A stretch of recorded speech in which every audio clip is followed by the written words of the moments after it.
আচ্ছা ত্রিপুরাল্যান্ড যে এখন আইপিএফটি যে বিজেপি জোট এখন যে বর্তমানে তো আপনার জোট সরকার ত্রিপুরাল্যান্ডকে পাবনি না পাবো না। দেখুন, মূল বিষয় হচ্ছে ত্রিপুরা ডেভেলপমেন্ট। ত্রিপুরাল্যান্ডের ডিমান্ড আইপিএফটি কখন করেছিল?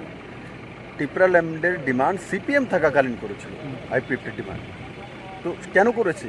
যখন জনজাতিরা শোষিত হচ্ছিল, তাদের মনে হচ্ছিল যে আলাদা না হলে জনজাতিদের উন্নয়ন করা যাবে না, তখনই সেই মানসিকতা তৈরি হয়েছিল। কিন্তু যখন ভারতীয় জনতা পার্টি কাজ করা শুরু করেছে মাননীয় অমিত ভাই শাহজির নেতৃত্বে ত্রিপুরাতে, তখন আইপিএফটি দেখলো যে না, ভারতীয় জনতা পার্টি ত্রিপুরাতে যদি আসে তাহলে ত্রিপুরা উন্নয়ন হবে। তখন ইলেকশনের আগে একটা কমন ম্যানিফেস্টো হলো যে কালচারাল, সোশো ইকোনমি, তার উপরে সেটা আমরা পাঠিয়েছি।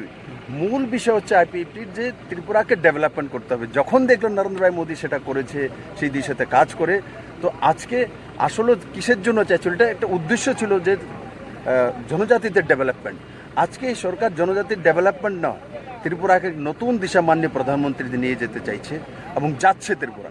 তো তার জন্য মূল বিষয় হচ্ছে ডেভেলপমেন্ট। সেই কারণে আইপিএফটি তৎকালীন কমিউনিস্ট সরকারের সামনে সেটা দাবি রেখেছিল।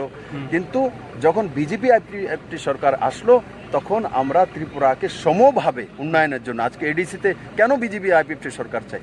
কারণ কি, না হলে আমরা একটা জায়গায় আটকে যাই, আমরা সমভাবে ডেভেলপমেন্ট করতে পারছি না এডিসিতে। তার জন্য যেই সময়ে ওই ডিমান্ড ছিল, সেটা ওই সময় ডিমান্ডের কারণ হচ্ছে কমিউনিস্টরা শোষণের কারণে সেই ডিমান্ড উঠেছিল। আজকে আমরা কাজ করে দেখিয়ে দিয়েছি যে আমরা সেই দিশাতে কাজ করতে পারি এবং জনজাতি জাতির মিলনস্তর, এখানে আমরা সবাই মিলে ত্রিপুরাকে শ্রেষ্ঠ ত্রিপুরা করব, মডেল ত্রিপুরা করব। এটা হচ্ছে মূল বিষয়।